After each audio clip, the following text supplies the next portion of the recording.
Olá, seja bem-vindo ao Estudo Bíblico. Aqui é o pastor Robson da Ondadura Joinville. Tenho a alegria de receber você para mais um estudo da Palavra de Deus. Nós estamos estudando o tema Atos e estamos no capítulo 12. Você é meu convidado a participar desse estudo. Hoje nós vamos finalizar o capítulo 12 de Atos. Inclusive, se você não assistiu aos estudos anteriores, você pode olhar aqui no nosso canal no YouTube. Você pode, então, assistir a esses estudos bíblicos. Hoje nós vamos estudar Atos 12, do 18 ao 25. E, gente, já vou mostrar aqui para vocês. Olha a nossa pergunta de hoje. A pergunta não está querendo aparecer aqui para vocês, ela está escondida.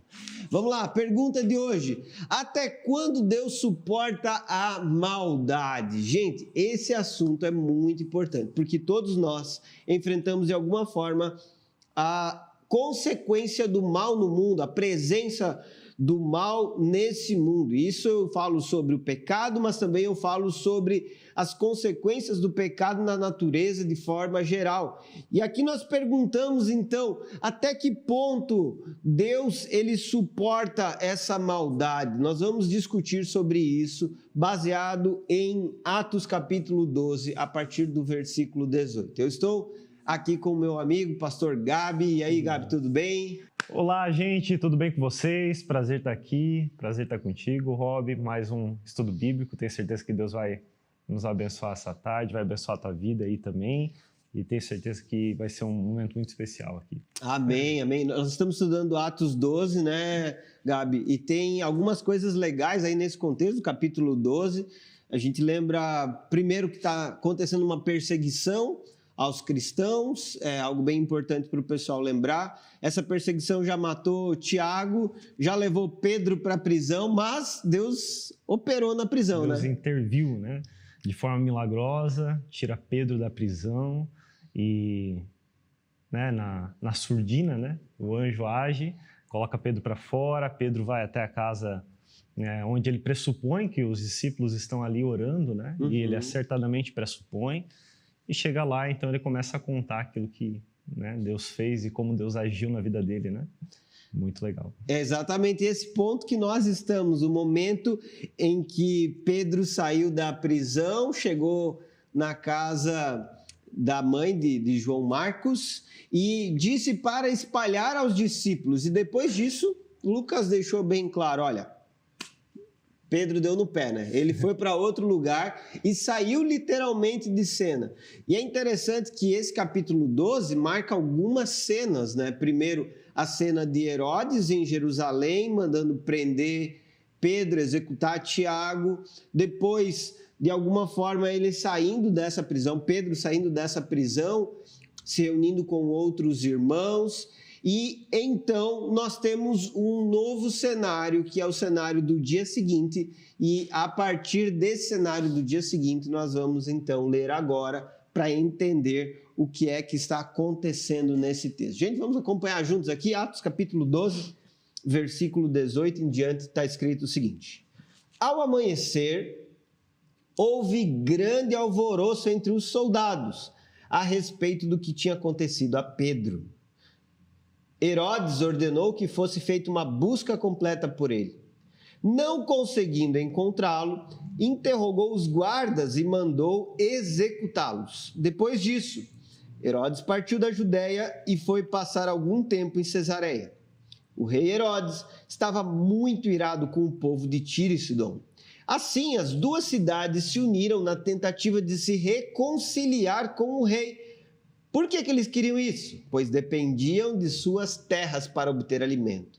Então, tendo conquistado o apoio de Blasto, assistente pessoal do rei, conseguiram uma audiência. No dia marcado, Herodes, vestindo seus trajes reais, sentou-se em seu trono e fez um discurso para eles. O povo o ovacionava, gritando: "É a voz de um Deus e não de um homem." No mesmo instante, um anjo do Senhor feriu Herodes com uma enfermidade, pois ele não ofereceu a glória a Deus. Foi comido por vermes e morreu.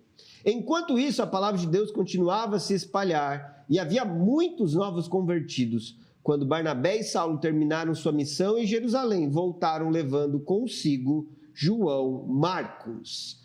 Vamos lá, pessoal, então vamos ao primeiro versículo da nossa análise de hoje, que é o versículo 18, onde você tem o quê? Primeiramente, o amanhecer.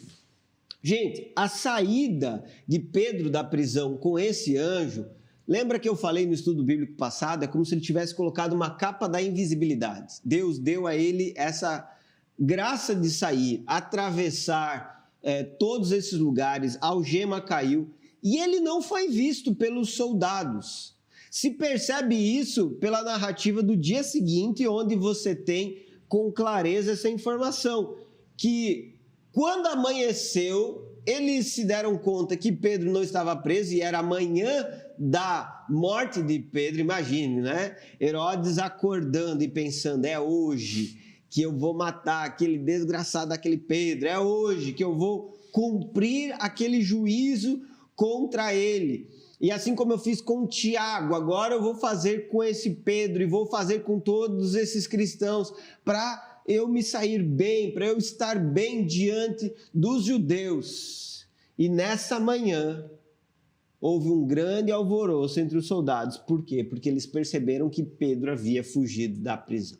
E aí eu pergunto, por que alvoroço? Porque essa palavra que fala sobre alguém que estava vivendo uma desordem, e essa desordem é coletiva. A ideia aqui da palavra alvoroço é uma desordem coletiva, ou seja, de uma maneira completa eles ficaram batendo cabeça e sem saber explicar. Se fosse nos nossos dias, eles iam estar olhando as câmeras e procurando nas câmeras sem conseguir entender como estava aqui no minuto X e no minuto Y já não estava mais. Como? Como? As portas permaneciam trancadas. Como isso aconteceu?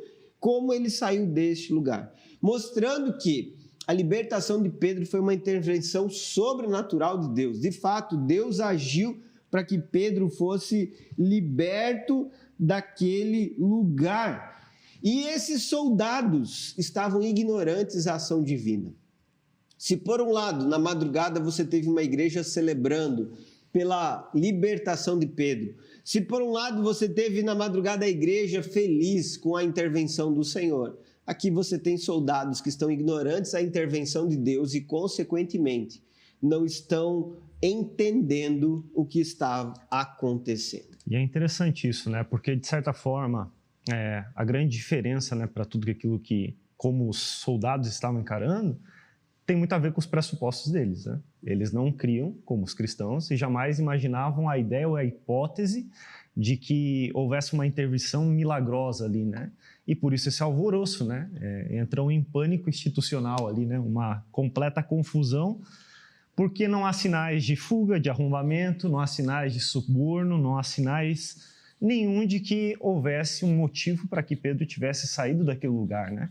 Então, eles estão batendo de fato cabeça, são pegos de surpresa ali por toda a situação. E agora o prisioneiro sumiu, né? E o que fazer diante disso, né? O que fazer diante de um prisioneiro que sumiu e que eles não têm noção alguma de onde ele está, como ele fez para sair de lá, qual o motivo de não estar lá, né? Esse é o grande dilema que eles estão vivendo, né? E sem a ideia da intervenção difícil, fica tudo muito mais complicado para eles encarar, né? De fato, para os cristãos que estavam lá na casa de Maria, né, mãe de João Marcos, estavam todos felizes e alegres porque entenderam claramente a ação divina, mas para os romanos isso não era possível, né?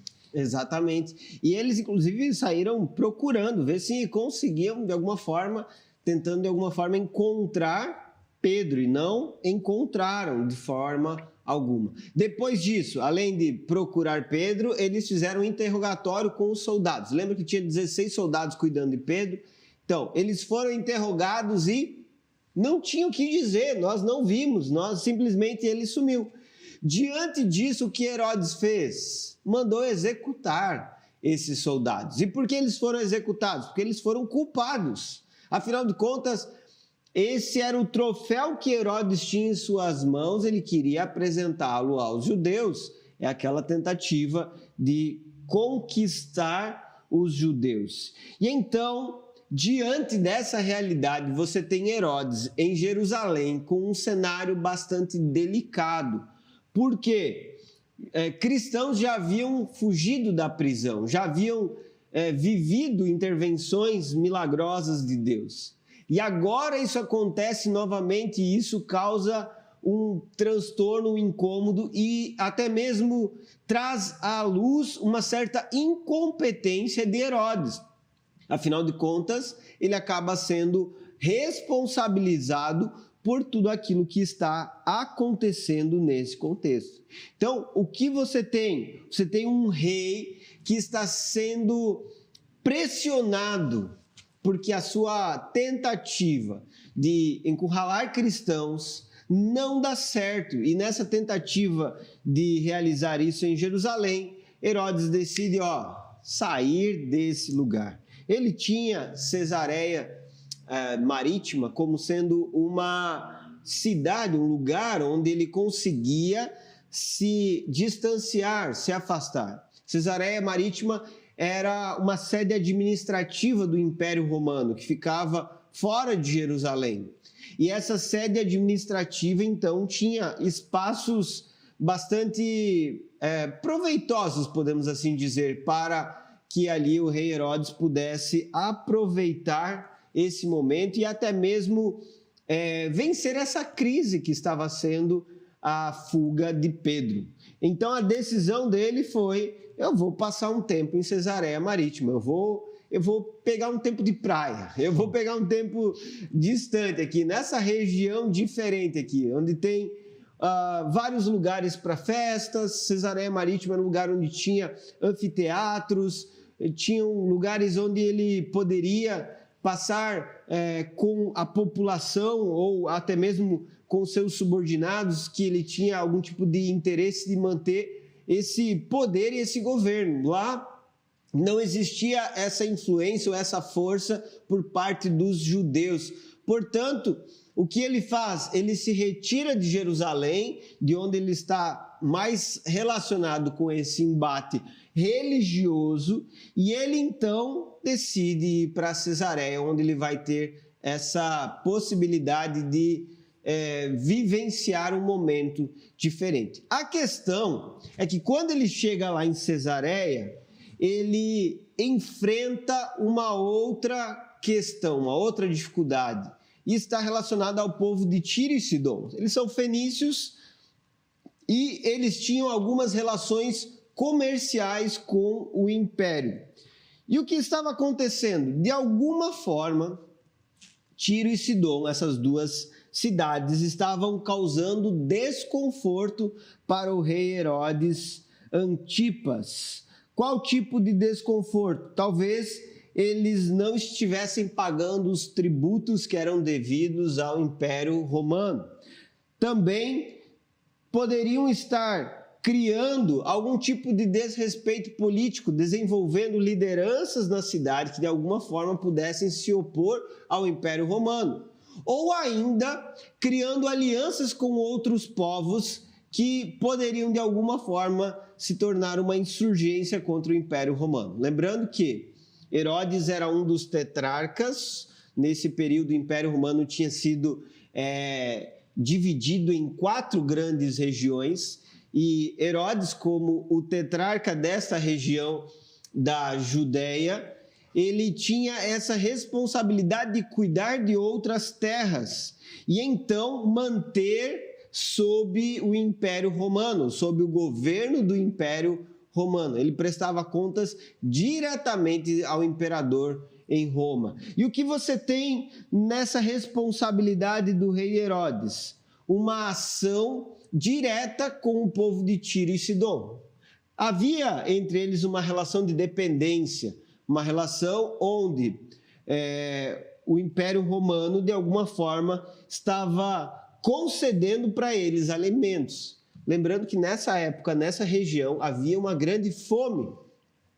E o que acontece então? Nesse contexto de disputa política, Herodes ele precisa se firmar. Se ele saiu de Jerusalém com uma dificuldade muito relacionada à questão religiosa, em Cesareia Marítima ele teve que lidar com uma dificuldade, um problema político relacionado a essas duas cidades e a forma como eles estavam tratando todas essas situações. Que situação, né? Ele sai ali de Judéia, né? E sai na surdina, na mocadilha, né? Ele faz o que todo governante, né? Diante da estabilidade ali e do inexplicável, né? Punir aquelas pessoas que estão abaixo dele, né? Para tentar, de alguma forma, não ser prejudicado com o que aconteceu através da fuga de Pedro ali. E ele sai na surdina, na mocadilha, né, tentando de alguma forma recuar ali para essa capital administrativa que era Cesaria, né? E chegando lá, como você bem disse, né, há essa situação com Tiro e Sidom, e ele, na verdade, eu vejo que ele vê uma oportunidade de se projetar, né, de projetar a sua glória num momento de instabilidade, provavelmente, né, que ele tinha acabado de sofrer ali em Judéia. Ele se recua e foge ali para Cesaria e vê agora uma grande oportunidade. E é interessante isso, né? Porque até diz que essa grande oportunidade, né? Esse negócio é meio que acordado por meio do seu camareiro, né? O camareiro de Herodes que faz meio que o câmbio ali para que ele possa resolver esse problema que possivelmente tinha a ver com tarifas e embargos, mas que estava muito relacionado também a essa dependência que Tiro e Sidom tinham de Cesaria por conta dos grãos, né? Dos alimentos ali, né? Dos suprimentos. Então, de certa forma, era um acordo que era bom para todo mundo, né? Tiro e Sidom precisavam se acertar com Roma, então eles precisavam, né, se reconciliar. Herodes precisava de apoio político, vindo de um fracasso, de certa forma, e o camareiro, bom, é a oportunidade dele aparecer aqui, né, organizando um laço aqui, quem sabe saindo como um cara que está ajudando o rei ali, né, a fazer um bom negócio, né? Mas basicamente Herodes vê uma grande oportunidade de se projetar, né? E a gente vai ver isso depois, né? Sim, e nesse contexto, inclusive, o que ele apresenta, esse desejo de projeção, é exteriorizado através dos trajes que ele utiliza. Ele utiliza trajes reais e até mesmo Joséfo, que é um historiador que narra esse evento paralelamente à Bíblia, um historiador da época que escreveu sobre isso, ele diz que Herodes ele entrou com muita pompa, de alguma forma ele estava aproveitando esse momento para mostrar sua glória, seu poder. Ele usou um traje real que estava brilhando diante do sol, é como se fosse prateado e que refletia a luz solar. E nesse contexto, então, esse rei, ele se coloca discursando para as pessoas no lugar de soberania, de governo, de autoridade, enfim, tentando elevar a sua posição, elevar seu nome, elevar quem ele era, tentando se colocar diante de todos. E o povo ovacionava ele, dizendo: é a voz de um Deus e não de um homem. Isso chama a nossa atenção porque tudo que Herodes queria era se projetar como alguém superpoderoso e grandioso. E o povo, tudo que esse povo queria era um rei que pudesse ser exaltado, que pudesse assumir um trono glorioso. Detalhe, gente, eles não sabiam das limitações de Herodes, por exemplo, em Jerusalém, que ele tinha acabado de perder um preso muito importante. Ele não sabia dessas limitações e de todas as dificuldades que Herodes estava enfrentando. Até porque a pompa daquilo que aparece diante dos olhos é o que está mais importando para eles, é o que realmente estava no centro da atenção dessas pessoas. E a grande questão é que Herodes tomou para si isso como sendo uma verdade. A ideia de que ele é um Deus, de que ele é alguém digno de ser adorado e receber o reconhecimento das pessoas, é algo que Herodes enxergou como sendo a sua realidade e tomou isso para si. Acaba que aquilo que as pessoas fizeram só expôs o próprio coração de Herodes, que buscava, sim, uma glória para si diante dos homens. Que situação, né? ele fica meio que evidente. É como se Lucas quisesse aqui fazer uma crítica implícita ao culto imperial aqui, né?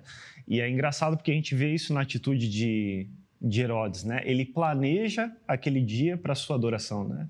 Ele planeja o traje que ele vai usar, ele planeja o discurso, ele planeja o momento, e então quando ele é ovacionado, né, e adorado ali como Deus, ele também não abre mão disso, né? Ele de fato recebe essa adoração, ele se alegra com isso, né? Ele celebra isso, né? Então é interessante ver como Lucas ele faz questão de mostrar isso e deixar isso evidente para a gente, né? Herodes ele queria ser aclamado, né? E ele recebe essa aclamação do povo, né? Tem até um texto que foi escrito por Flávio José, que eu estava citando aqui em outras palavras, mas eu anotei ele literalmente, vou ler aqui para vocês. Flávio José escreveu o seguinte no livro Antiguidades Judaicas: no segundo dia desses espetáculos, ele vestiu um traje feito inteiramente de prata, e de tão primorosamente tecido, esse traje, quando tocado pelos primeiros raios do sol, refletia um brilho tão ofuscante que espalhou temor sobre os que olhavam fixamente para ele. Ou seja, eles olhavam e viam aquele brilho saindo das suas vestes. E imediatamente os seus bajuladores levantaram suas vozes de todos os lados, dirigindo-lhe palavras que antes ele não aceitava, mas agora acolheu como verdadeiras, dizendo: sê misericordioso conosco, pois embora até agora tenhamos se reverenciado apenas com o homem, de agora em diante te reconheceremos como superior à natureza mortal. Ou seja, Herodes, você não é um mero mortal, você está numa condição superior. Olha só o que o próprio Flávio José narrou como sendo um evento que aconteceu. E a consequência disso? Então, virando os olhos para seus amigos, ele disse: eu, a quem vocês chamam de Deus, recebi agora a ordem de deixar esta vida. A providência assim me repreende pelas palavras mentirosas que vocês acabaram de dizer a meu respeito.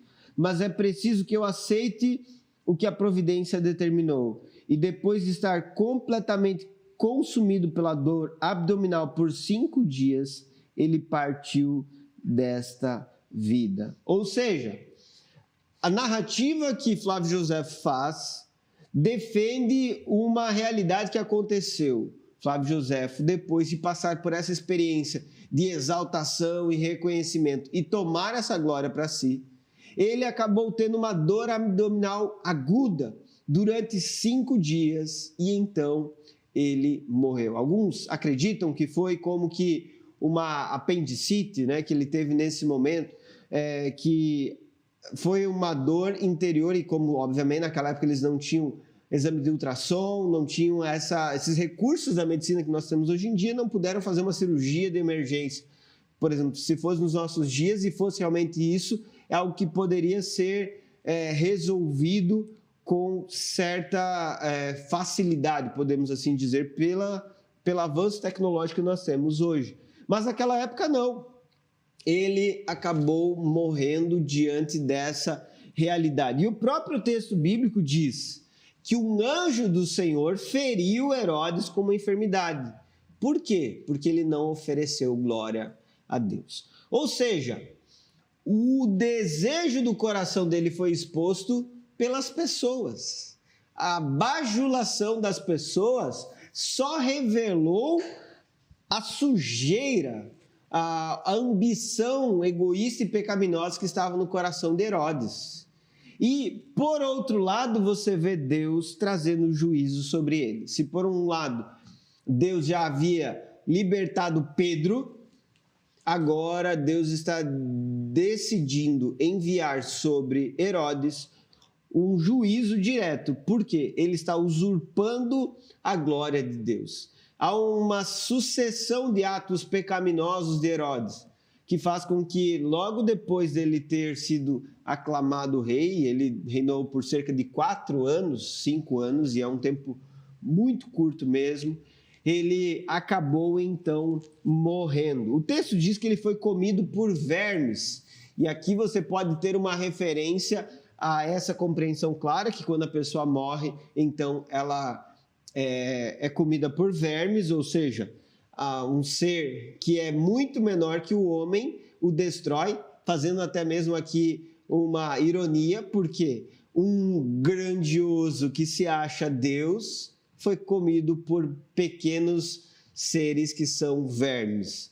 Ou então, se tratando de algum problema intestinal, algum problema estomacal que ele estava tendo, que era reconhecido como sendo o problema que causou ou gerou a sua morte, algum problema no seu interior que gerou a sua morte. Nós não sabemos exatamente o significado dessa expressão, comido por vermes, né? Ela é uma expressão até bastante interessante, mas ela traz essa certeza. Foi um ser pequeno que Deus utilizou para destruir aquele que se achava um Deus, mostrando assim quem de fato governa. Interessante, né? E a reação divina não é nem tanto pela ignorância do povo, né? Que estava ali aclamando Herodes e achando que ele pudesse ser algum tipo de divindade, mas justamente pelo fato de ele ter consentido com isso, né? De ele ter aceitado tal louvor, né?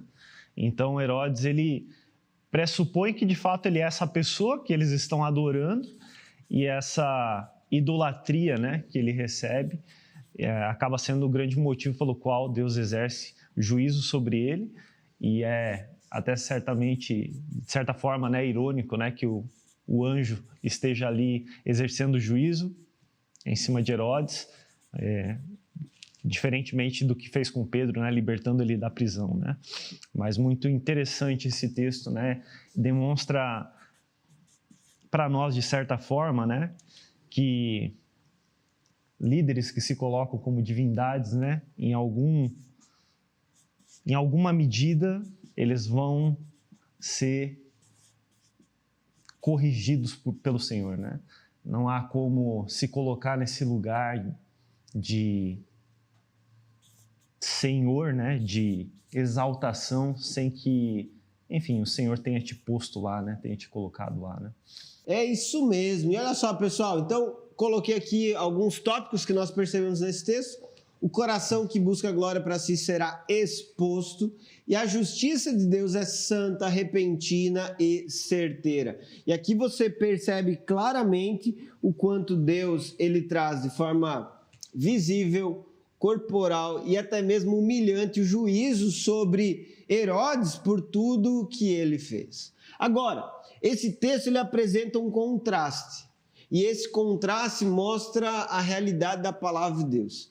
Se por um lado o opressor, o tirano, o perseguidor enfrentou esse juízo da parte de Deus e está sendo humilhado, por outro lado a palavra de Deus segue sendo espalhada. O versículo 24 vai dizer: enquanto isso, ou seja, paralelo a esse refúgio de Herodes, essa tentativa de sair do lugar de desconforto que era Jerusalém, paralelo a isso, a palavra de Deus continuava a se espalhar. E aqui você tem palavra de Deus. Por que não igreja? Por que não apóstolo X ou Y?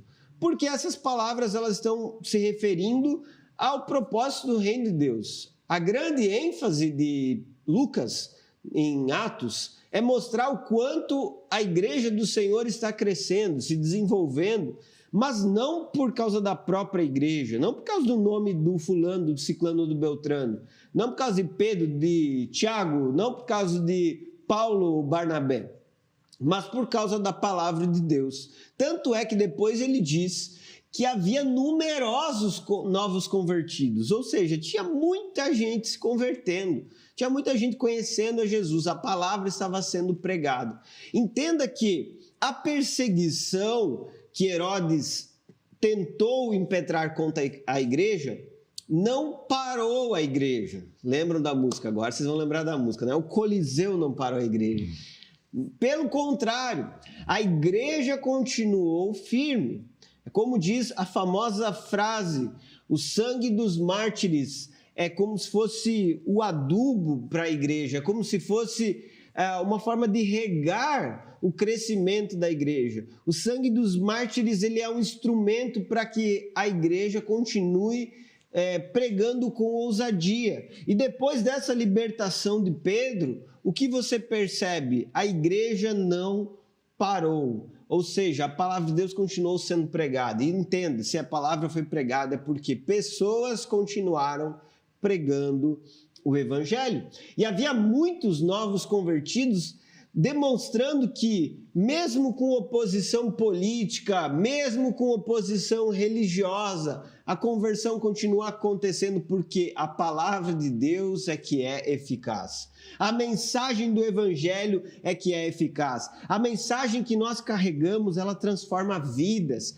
Ela realmente instrui a pessoa, ela encaminha a pessoa para uma vida plena e verdadeira. Então você tem em Jerusalém uma igreja que mesmo depois de muitos anos, que mesmo depois de perseguição, mesmo depois de ter martirizado ou de ter sofrido martírio, por exemplo, Estevão e Tiago, que eram 2 membros da igreja de Jerusalém, você ainda assim tem uma igreja que está firme, sólida, que permanece, que continua espalhando a palavra de Deus e mesmo enfrentando toda a crise financeira, porque estava acontecendo na Judéia, nesse tempo, uma grande fome, uma grande crise. Tanto é que Paulo e Barnabé foram para Jerusalém com o propósito de transmitir a esses irmãos um apoio, um suporte nas crises que eles estavam enfrentando. Ou seja, essa igreja permaneceu. E outro detalhe é que você enxerga claramente Paulo e Barnabé cumprindo a missão que tinha sido entregue para eles. Ou seja, a igreja continuava se desenvolvendo. Por quê? Porque os cristãos continuavam cumprindo sua missão de maneira individual. Eles estavam unidos coletivamente, mas entendendo a sua responsabilidade individualmente. Eles sabiam que cada um precisava fazer a sua parte, um levando comida, outro ministrando, outro evangelizando, outro atendendo, enfim, a igreja tinha criado nesse ponto algum tipo de hierarquia ou organização funcional. Você já tinha os diáconos estabelecidos, você já tinha os apóstolos, de alguma forma as lideranças da igreja já estavam estabelecidas. Em Atos capítulo 15, quando nós vamos ver o concílio de Jerusalém, nós vamos ver como a igreja vivia essa organização através de seus presbíteros ou líderes, aqueles que eram responsáveis por conduzir a congregação. Portanto, essa igreja entendia, nós temos função, nós temos missão, nós temos responsabilidade e nós realizamos essa responsabilidade. E você vê Paulo, você vê Barnabé, mas já surge a figura de João Marcos como sendo alguém que já é levado para acompanhar a fim de ser treinado e futuramente também fazer parte da obra missionária. Capítulo 3 vai começar a primeira viagem missionária e João Marcos já vai aparecer nessa primeira viagem. Ou seja, meus irmãos, nós enxergamos claramente aqui nesse texto o quanto a igreja ela continuava de forma proativa, de forma dedicada a pregar o evangelho, a viver enquanto comunidade, cumprindo o que Deus havia determinado. Muito bom. O capítulo 12 ele é uma boa ponte, né, para servir como apoio, né, para essa viagem missionária de Paulo daqui para frente, né? Mas é muito interessante, assim, porque quando a gente olha para a palavra, a gente percebe que, apesar dos obstáculos, a gente vê a palavra deixando muito evidente a fidelidade de Deus em meio aos desafios que os cristãos estavam passando naqueles dias, né? Então, apesar das perseguições, apesar do martírio, das prisões, apesar da glória passageira de Herodes, né, a palavra de Deus continuava a crescer, o povo continuava a se voltar para o Senhor, né? E a gente continua a ver milagres e coisas acontecendo, anunciando que Jesus estava à frente de cada evento, né, que a igreja estava, enfim, crescendo e multiplicando naqueles dias, né? Então, verdadeiramente a gente percebe, né, que eles assumiram o bastão, né, assumiram essa responsabilidade, e a mão do Senhor ia cuidando, estava estendida sobre eles, soberanamente, cuidando de cada detalhe da história ali, né? É isso mesmo, gente. Então, o que nós enxergamos nesse texto de forma clara e direta? Que Deus, ele julga, executa juízo sobre aqueles que intentam contra a sua vontade. Mais cedo ou mais tarde, quando alguém desafia a glória de Deus, ele acaba recebendo o juízo do próprio Deus como consequência da sua tentativa de se elevar.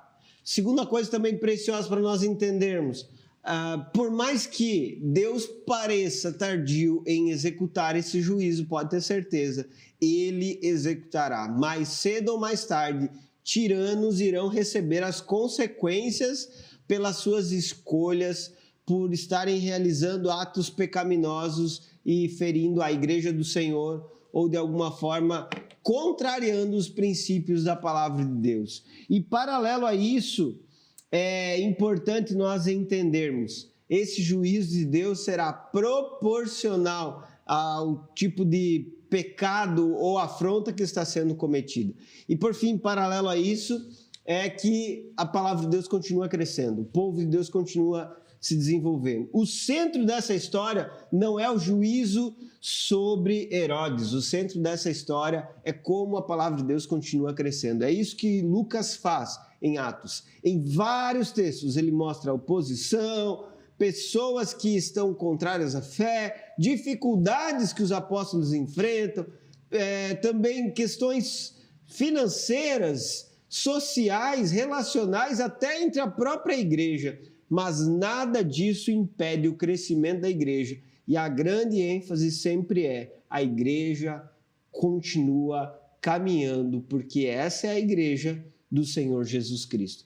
Atos narra a marcha triunfal da igreja do Senhor Jesus, porque Ele é o Senhor, Ele é o centro dessa caminhada e certamente essa igreja prosperará. Amém. Semana que vem tem mais, hein? Capítulo Semana que 13. vem tem mais. Bom demais, vamos começar semana as que viagens vem tem missionárias. mais, mas o Gustavo tá de volta semana que vem. Será que ele já está aí na gravação? Acho que tá, né? Eu acho que não chega a tempo. Olha aí, Gustavão, estamos com saudades de você, grande Gustavo. Tá servindo nossa igreja na Inglaterra, né? Mas, enquanto isso, estamos aqui, né, Gabi? Se o Gustavo não chegar a tempo, pastor Gabi vai estar aqui com certeza também. Amém. Vamos estar juntos aí, gravando mais um estudo bíblico. Gente, Deus abençoe vocês. Compartilhem esse estudo bíblico com outras pessoas. Curtem, deixem um comentário também aqui embaixo. Valeu, tchau, tchau. Amém. Tchau, tchau.